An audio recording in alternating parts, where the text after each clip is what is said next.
sistemática de las epístolas de Pedro.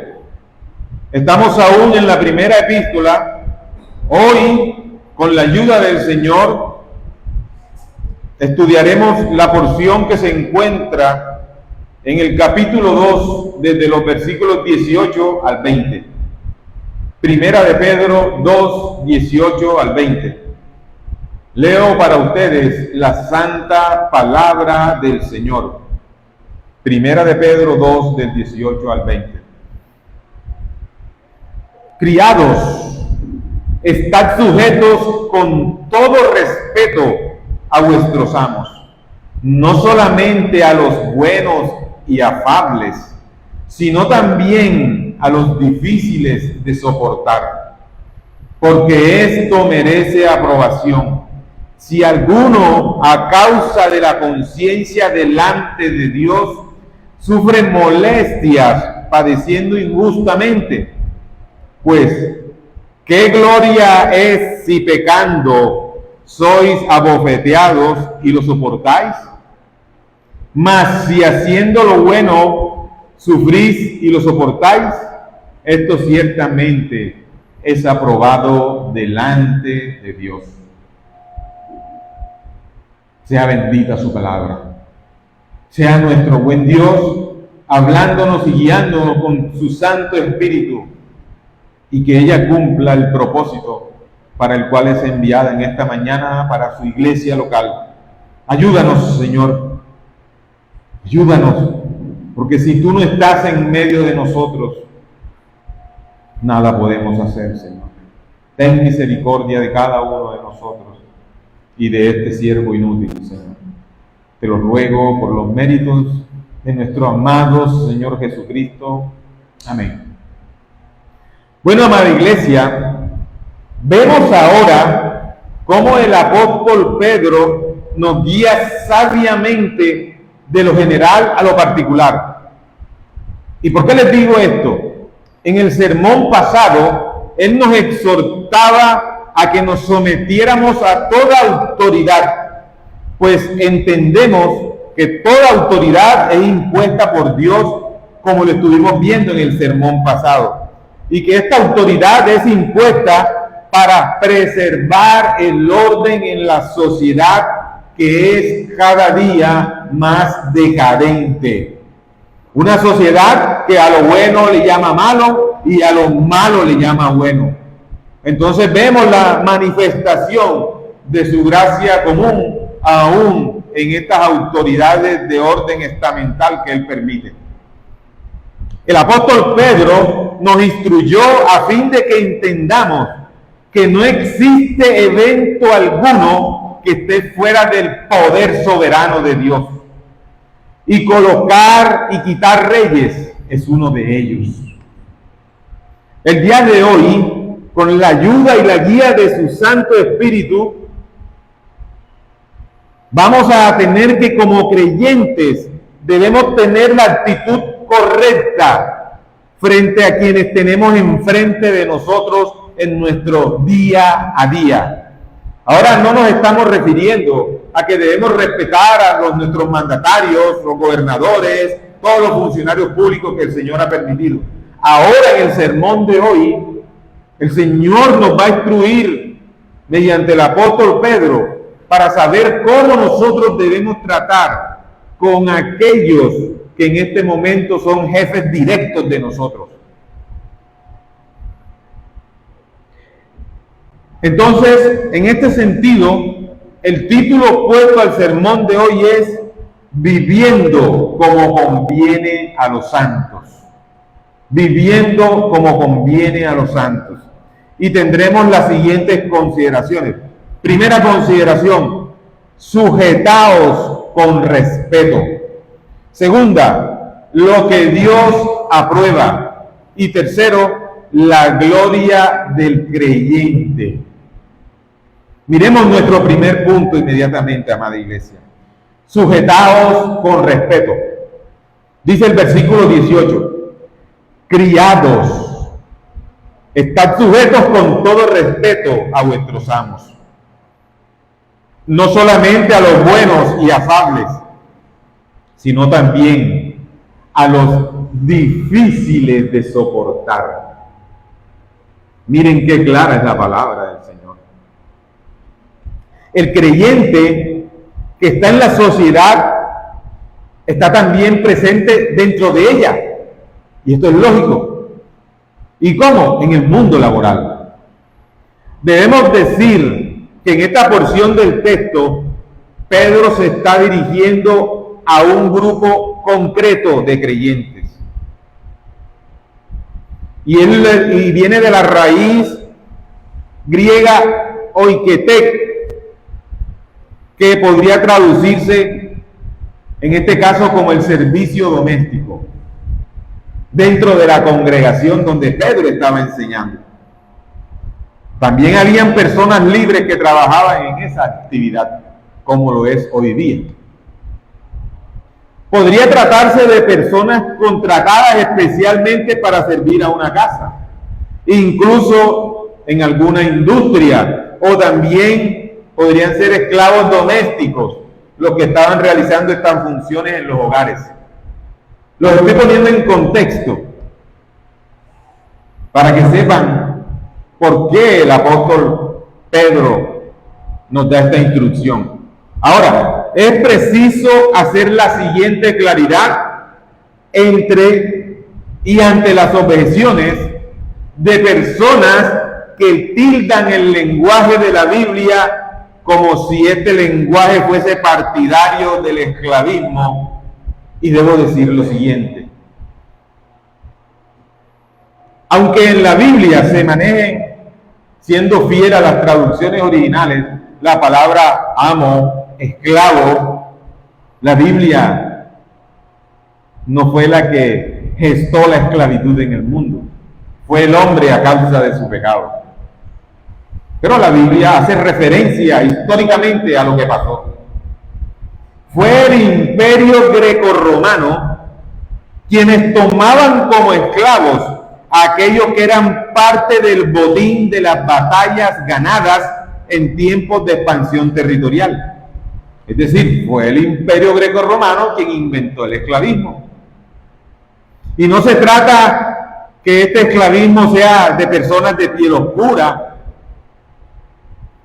Para quien tiene esa idea en la cabeza, pues le ruego que se la quite. De hecho, la esclavitud empezó entre personas de piel clara, hermanos. En razón de esto, vemos que estos esclavos estaban mayormente dedicados a labores domésticas, eran presos de guerra. Incluso también servían en el campo al servicio de su amo, al servicio de alguien que lo había comprado, que lo había sacado de esa calidad de preso de guerra y ahora lo tenía a su servicio en el campo. Tenía entonces esa persona una deuda con quien lo rescató. Entonces le decía amo, y la Biblia nos relata todo esto.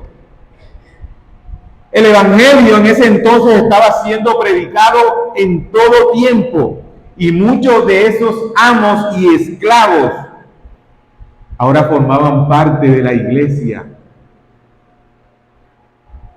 El evangelio estaba siendo predicado por los apóstoles y les llegó a ellos también, y ahora formaban parte de una iglesia. Eran el público al que el apóstol Pedro se estaba dirigiendo. ¿Por qué? Porque era necesario tratar muchas cuestiones al interior de la iglesia. Es aquí en donde la bendita instrucción que da la palabra de Dios en aquellos que ahora forman parte del pueblo de Dios. Pues al interior de la iglesia se presentaban situaciones entre ellos, entre amos y esclavos. Por un lado, aquellos que servían a su amo ahora conocían que Dios los había hecho libres de la esclavitud, pero de la esclavitud del pecado, mas no de sus obligaciones con sus amos. La otra situación era que ahora esos amos deberían tratar a sus esclavos dentro y fuera de la iglesia como sus hermanos y no abusar de ellos en ninguna manera y forma. Entonces, por un lado está el llamado a respetar la posición que el Estado había legitimado y no la Iglesia. Tengamos eso claro. Eso lo había legitimado el Estado y no la Iglesia.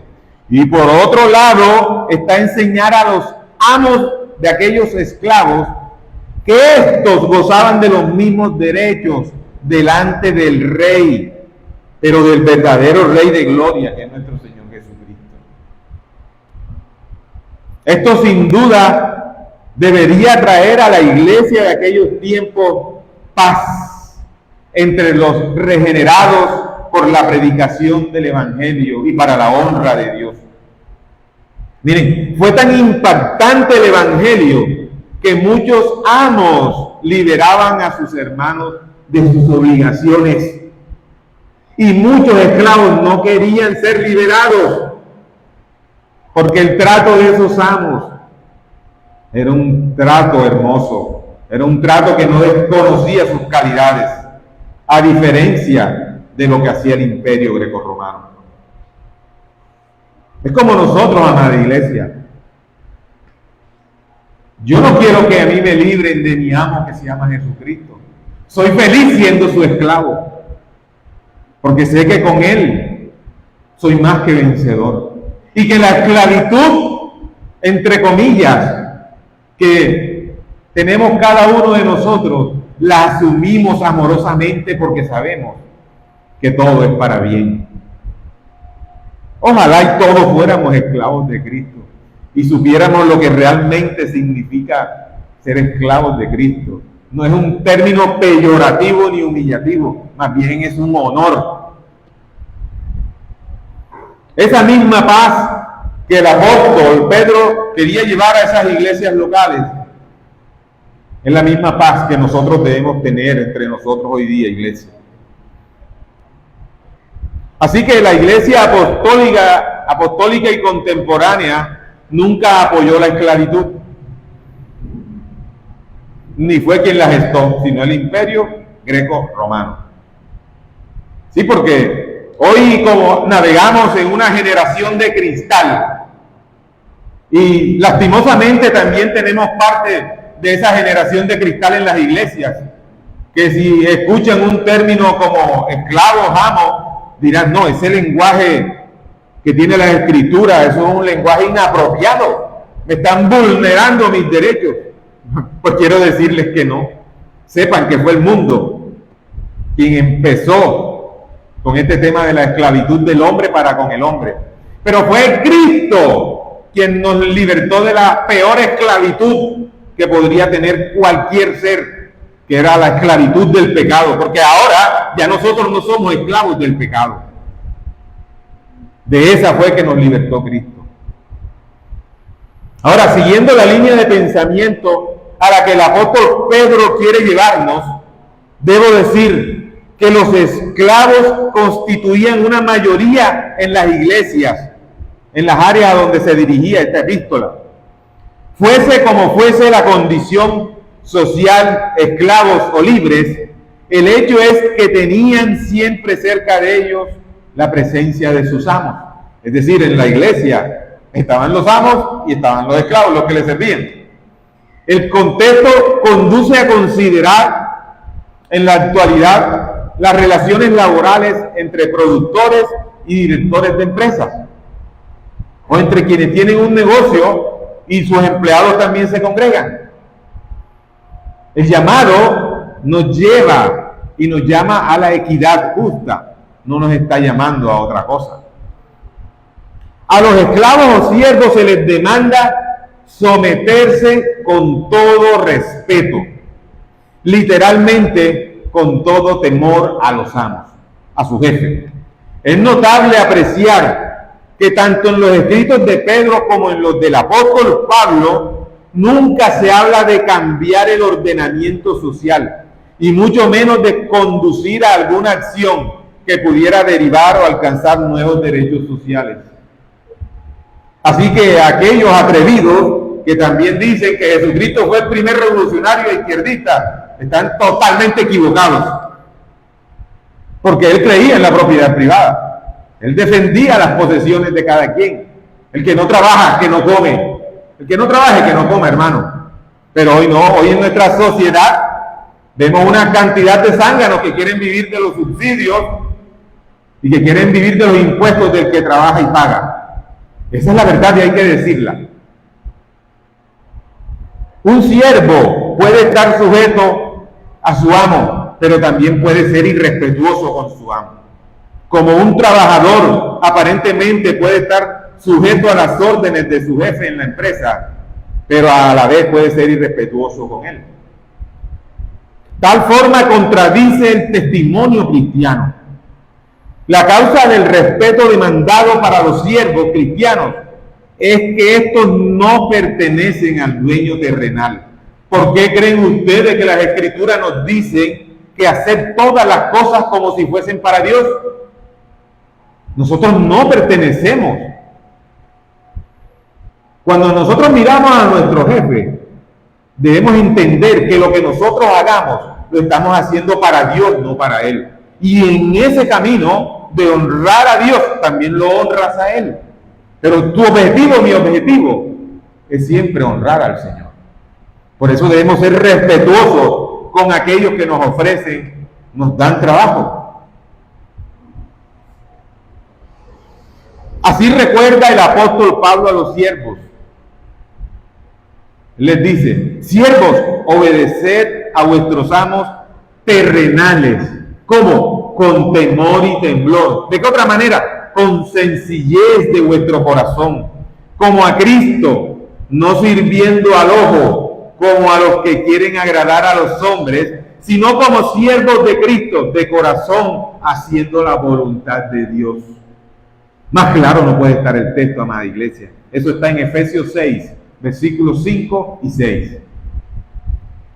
Es la misma posición de esta epístola de Pedro. El tema del servicio en el trabajo debe ser claramente entendido.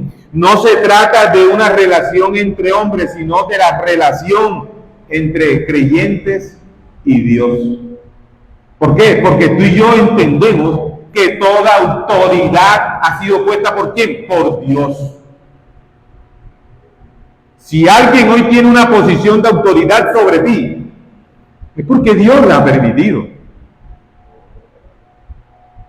Entonces, ¿a quién debemos honrar?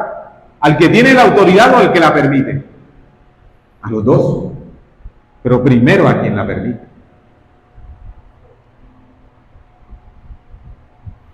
No se trata entonces de una relación entre hombres, sino entre creyente y Dios.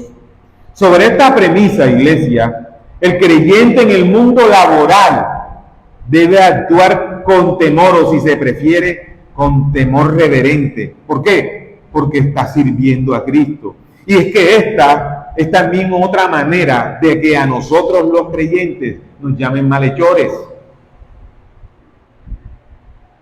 Si de pronto tú no puedes predicar el evangelio en la empresa donde trabajas, si tu boca no se abre, por lo menos observa un comportamiento de creyente, para que tus actos y actitudes le digan al mundo que tú amas a Cristo, que tú amas a Dios. Pero si a ti te ven en el trabajo como ese trabajador que es el que más grosero es el más irrespetuoso con su jefe, es el que arma los meetings, es el que organiza todo lo que va en contra de la organización administrativa del sitio, y tú eres cristiano, estás dando un muy mal testimonio.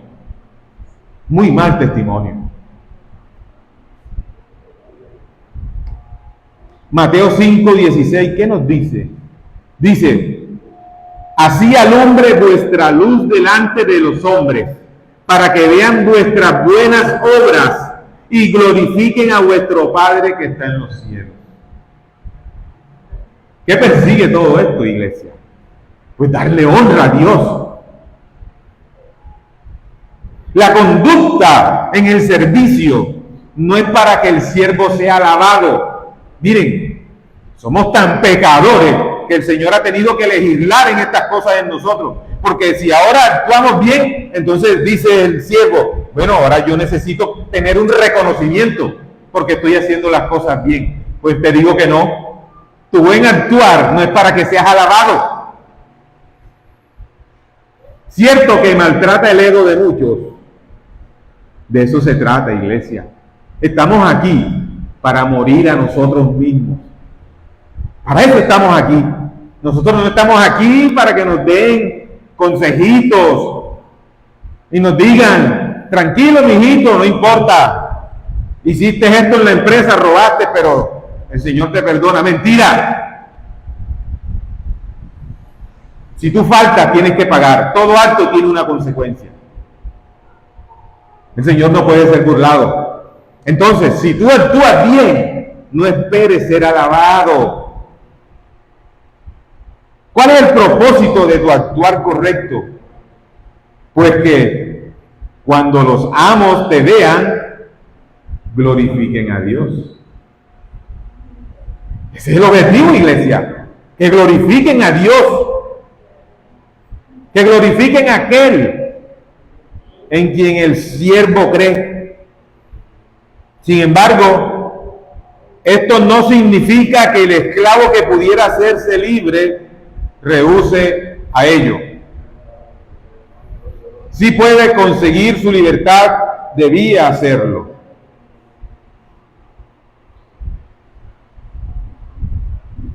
El texto también nos manda a que este comportamiento es para con todos los amos, no solo con los que son amables, sino también con los que literalmente son retorcidos, que es la palabra que Pedro utiliza aquí. Algunas versiones traducen como insoportables. El trato ha de ser igual para todos, remitiendo las cargas a quien puede dar poder para sostenerlas y siguiendo el camino marcado por Jesús. El apóstol no está pidiendo que el creyente viva en una condición de trabajo humillante. No, él no está pidiendo esto. Como si eso fuera lo mejor o como si hubiera virtud en el sufrimiento. El apóstol no está pidiendo esto. El siervo que recibe un trato incorrecto pudiera entender que debía responder a él con negligencia en el cumplimiento de sus obligaciones. La palabra nos enseña que el siervo no debe responder mal. ¿Qué nos dice la palabra del Señor? Nos dice, no paguéis a nadie mal por mal. Procurad lo bueno delante de todos los hombres. Si es posible, en cuanto dependa de vosotros, estad en paz con todos los hombres. No os venguéis vosotros mismos, amados míos, sino dejad lugar a la ira de Dios. Porque escrito está, mía es la venganza, yo pagaré, dice el Señor. Romanos 12, del 17 al 19.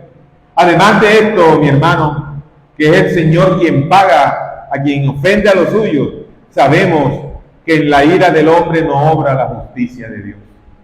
Sabemos que todo aquel hombre que actúa en medio de su ira peca y está ofendiendo al Señor.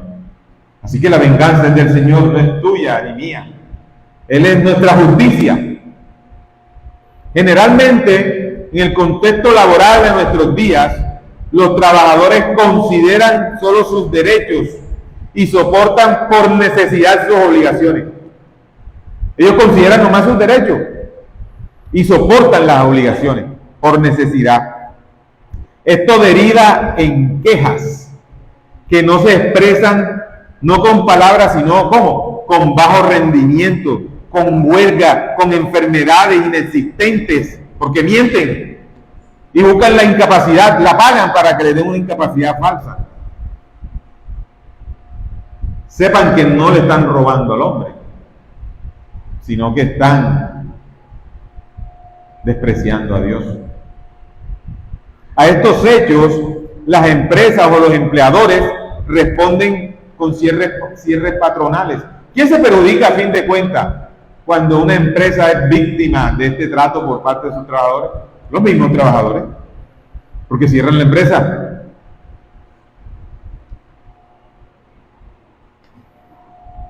No significa que el trabajador cristiano no ejerza sus derechos legales. Tampoco estoy diciendo esto. ¿Por qué? También tienen derechos. Se trata de que no exista abuso de una parte ni de la otra, de que andemos en paz. El enfoque de la vida laboral no está en los derechos, sino en la sumisión. No a los empresarios, sino a Dios que la establece. Eso es lo que debemos entender. Vemos ahora nuestro segundo punto, lo que Dios aprueba. ¿Qué es lo que aprueba el Señor, mis hermanos? Dice el versículo 19, porque esto merece aprobación. Si alguno a causa de la conciencia delante de Dios sufre molestias padeciendo injustamente. El creyente que sirve lo debe hacer con respeto y entrega, como el apóstol Pablo estableció en el versículo anterior. Esto puede resultar en dificultades e incluso en sufrimiento inferido por quienes son amos retorcidos, jefes retorcidos. Eso es lo que nos dice Pedro. Es lo que tiene mérito, que es una forma de traducir la primera parte del texto. Literalmente eso es gracia, favor inmerecido, donde el griego puntualiza el sufrimiento por causa de Cristo. O sea, esto es lo que Dios aprueba. Ustedes recuerdan que Cristo nos dijo, en el mundo tendréis aflicciones, pero confiad, yo he vencido al mundo. ¡Qué aflicción! ¡Qué dolor tan grande podrá haber para nosotros que nos abofeten porque estamos predicando el Evangelio, que nos abofeten porque nos comportamos como unos trabajadores ejemplares respetando a Dios? Bueno, esto es aprobado por el Señor porque somos bienaventurados a causa de su palabra. Pero si tú eres apedreado o abofeteado por actos que no tienen que ver con el Evangelio, sino con tu pecado, pues te mereces la sanción que también Dios estableció en la ley del hombre y también la de Dios primeramente.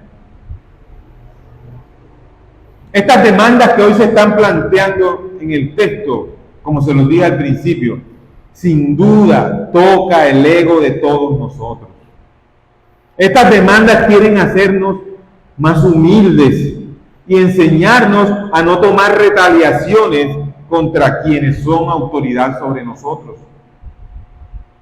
Yo pregunto, ¿cuántos de los presentes que dicen amar a Dios están dispuestos a obedecer?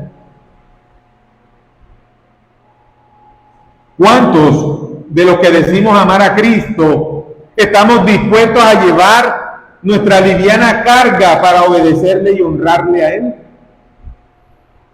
¿Cuántos de los presentes estamos listos para ser guiados por su Santo Espíritu a toda verdad? ¿Cuántos? La carga pesada la llevó Cristo. Tu carga y la mía es liviana, hermano. Amadísima iglesia, el hecho de un comportamiento correcto delante de Dios no supone aflicciones, no supone ausencia de aflicciones por parte del mundo. Esto es de los injustos, los que no son creyentes. El Señor desea que cuando un creyente recibe un trato injusto, no dejen de manifestar su testimonio. Eso es lo que el Señor nos pide. Que aun cuando tú seas tratado injustamente, no dejes que tu testimonio se vaya al suelo. No lo permitas, hermano. Debes manifestar aún más cuánto le amas a Él en ese difícil momento.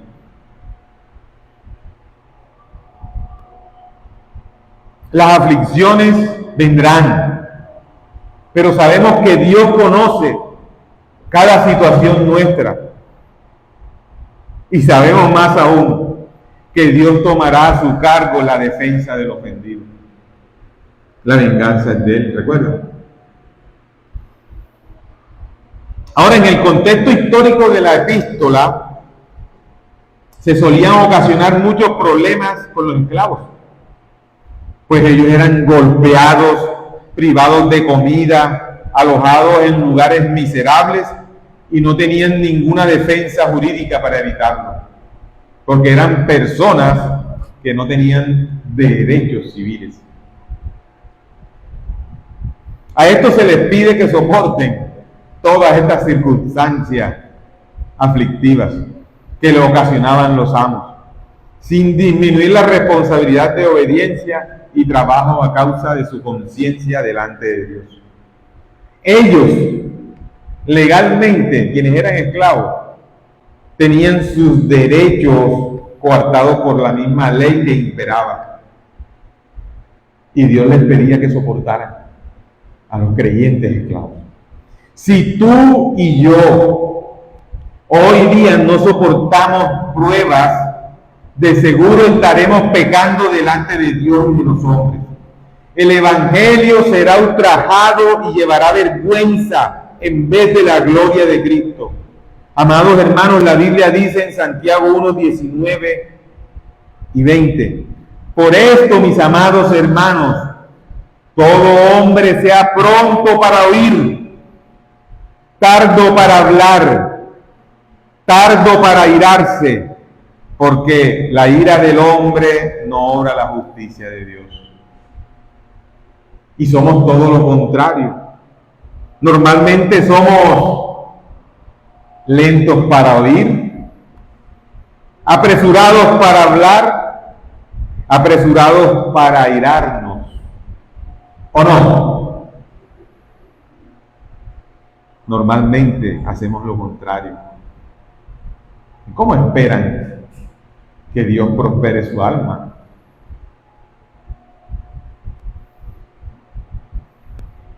Vayamos a nuestro tercer punto. La gloria del creyente. Versículo 20. Pues qué gloria es si pecando sois abofeteados y lo soportáis, mas si haciendo lo bueno sufrís y lo soportáis, esto ciertamente es aprobado delante de Dios.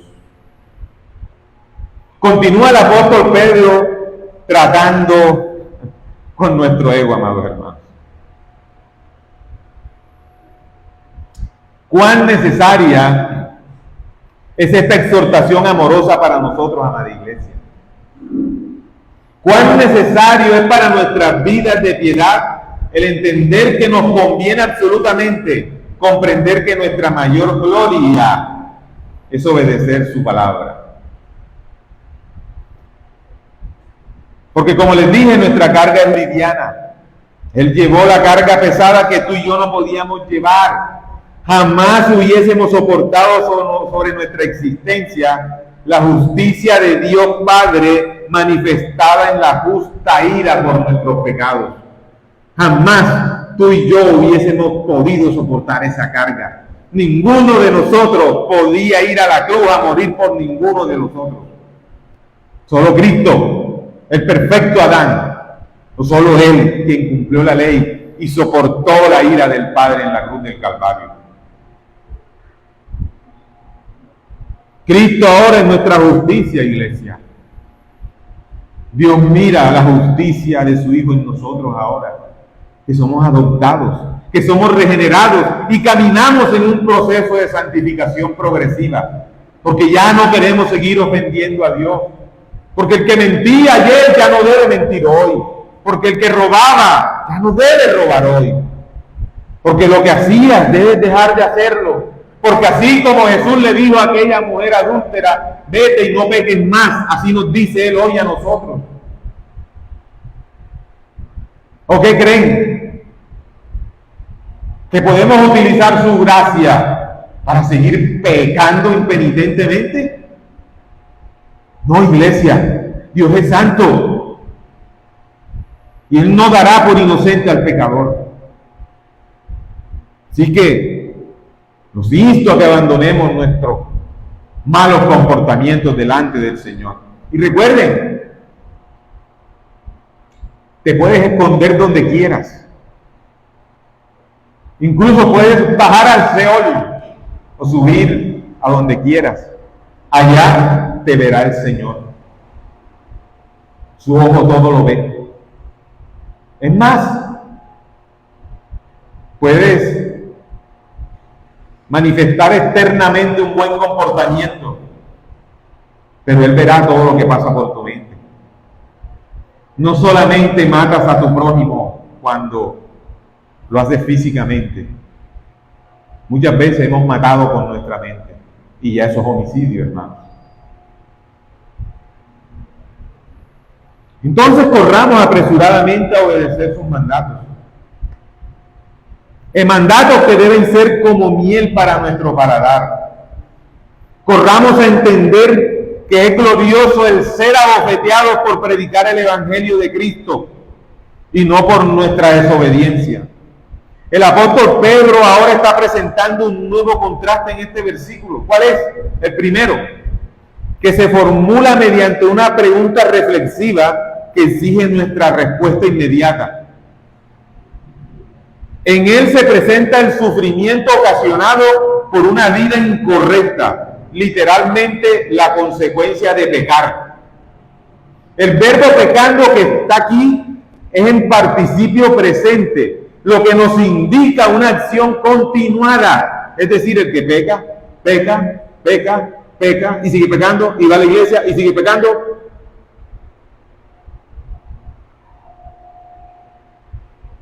Se dice que este es abofeteado. ¿Y saben lo que traduce más directamente esta palabra? Que ha recibido un puñetazo. La idea es la de alguien que vive practicando el pecado, alguna mala acción, no importa cuál sea. Si se relaciona el castigo como consecuencia de una mala acción, ¿dónde está la gloria del sufrimiento? No está en ningún lado, ¿cierto? Se merece el castigo por la mala acción. No hay ninguna gloria, no hay ninguna, puesto que es la consecuencia lógica producido por un hecho inconveniente, por un hecho que ofende a tu prójimo, a la iglesia y por supuesto que ofende a Dios. Por tanto, el sufrimiento no es siempre consecuencia de la injusticia de los hombres, sino consecuencia de nuestro inapropiado y pecaminoso proceder. Si alguno es tentado, no diga que Dios lo tienta. Piense en sus lascivias y concupiscencias. Isaías nos dice: pero vuestras iniquidades han hecho división entre vosotros y vuestro Dios, y vuestros pecados han hecho ocultar de vosotros su rostro para no oír. Isaías 59:2.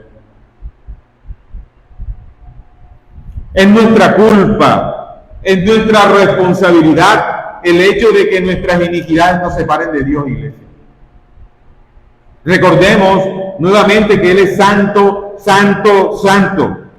Y es imposible que lo santo y lo inmundo tengan comunión. Es imposible. El segundo término de que trata el versículo 19 de nuestro texto de referencia sitúa lo contrario a lo anterior, presentando a alguien que sufre injustamente. La injusticia es que al hacer el bien se responde haciendo sufrir. Allá fue que sufre, tiene padecimiento porque actuó de manera incorrecta. Acá actúa correctamente. De nuevo vemos aquí el participio del presente del verbo que indica una acción. En este caso de hacer bien. Dice haciendo el bien, o sea, no es algo puntual. Yo hice bien hoy, pero mañana no. Mañana hago el mal. Así como aquellos que pecan y pecan, aunque vengan a la iglesia, también debemos ser como aquellos que hacen el bien en la iglesia, fuera de la iglesia, cuando te ven tus hermanos, cuando te ve el pastor, o cuando no te ve el pastor, o cuando no te ven tus hermanos. Estás llamado a hacer ese bien siempre. Siempre estás llamado a hacer ese bien. Una persona que vive haciendo bien recibe sufrimiento como recompensa también. Indudablemente ese es un sufrimiento injusto también, propio de la condición de maldad del hombre. No se trata de disfrutar el sufrimiento estoicamente, no estamos llamados a eso. Como hacían en ocasiones los esclavos que soportaban los castigos corporales.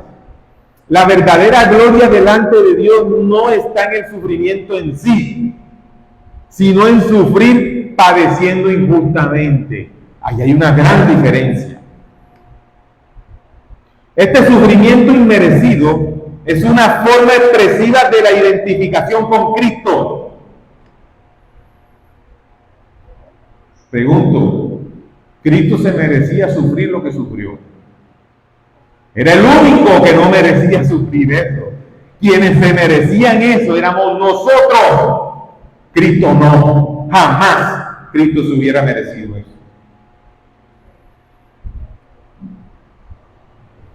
Él sufrió y nos hizo justos, siendo Él el único justo. Sufrir por la justicia es solamente un asunto de la óptica divina, de lo que Dios ve. El sufrimiento del justo es una concesión de la gracia.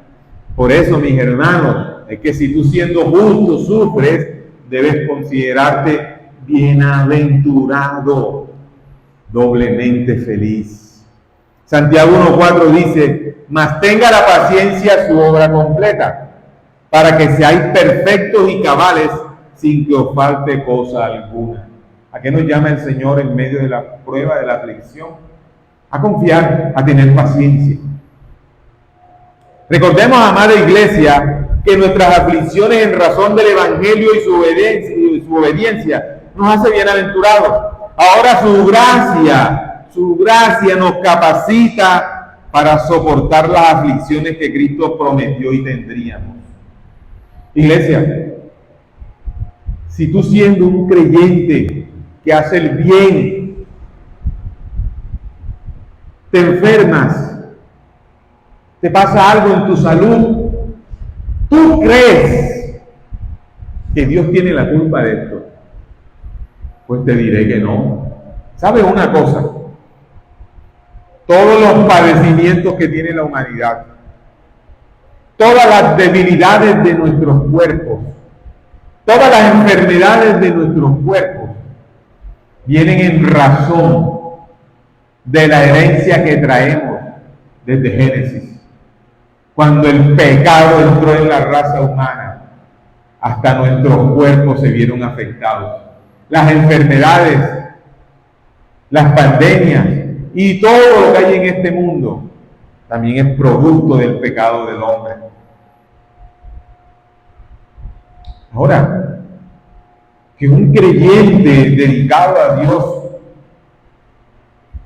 sufra una enfermedad, puedes estar seguro que, como dice su palabra, que para los que aman a Dios todas las cosas ayudan a bien, y esto conforme al propósito para el cual Él las ha enviado. Aún las enfermedades deben permitirte darle gloria a Dios. Ustedes recuerdan, como lo hablamos esta mañana en la escuela, todo lo que le pasó a Job. El mismo Dios declaró que Job era un hombre conforme al corazón de Dios. Dios permitió que a Job se le quitara sus hijos, sus riquezas, y aún se tocó su humanidad, su salud. Pero Dios no halló despropósito jamás en cómo respondió Job. Él dijo: si aún me matares, aún con todo eso, Él nunca negó a Dios. Así que, iglesia, no le echemos las culpas a Dios por nuestros quebrantos de salud, por lo que nos pase. Ciertamente el Señor tiene cuidado de nosotros. Ciertamente lo que te pase el Señor lo utilizará para que tengas un mejor conocimiento de su voluntad y para que cada día vaya siendo más perfeccionado conforme a su voluntad. Así que no hay despropósito en nada de lo que a nosotros nos puede ocurrir. Amado hermano, si ahora tú crees y yo que estamos unidos a Cristo, también debemos creer que debemos ser sus más fieles imitadores. Y te pregunto, si nuestro amo Jesucristo sufrió por su actuar correcto, ¿quiénes somos tú y yo para no recibir el mismo rechazo que él recibió? Si él siempre fue bueno y nosotros no siempre hemos sido buenos. Si en nosotros hay algo bueno es porque él nos lo ha dado. Porque la Biblia dice que no hay ni uno bueno, porque todos pecaron, están destituidos de la gloria de Dios. Lo bueno que tú y yo hoy tenemos es porque Él nos dio. Él nos dio a su Hijo Cristo y ahora nos hizo hijos. Sin alguna duda, tú y yo no poseemos los méritos santos de Cristo para lograr nuestra salvación por obras. Porque eso lo hizo solo Él, el quien podía hacerlo. Pero repito, estamos llamados a llevar nuestra liviana carga que solo contiene un mandato imperativo. ¿Cuál es? Obedece a Cristo y así lo amarás.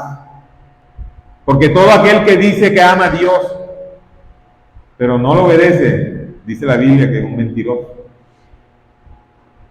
Por eso es que esta iglesia está en contra de la predicación torcida de aquellos que enseñan la prosperidad aquí y ahora.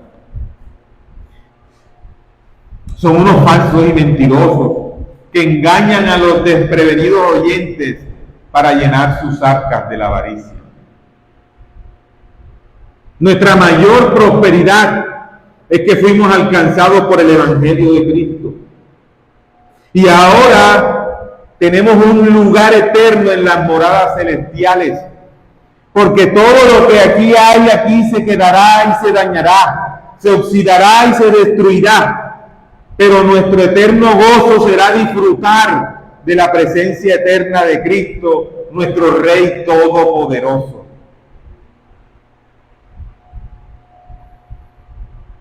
¿Habrá más gloria para un hombre que esa?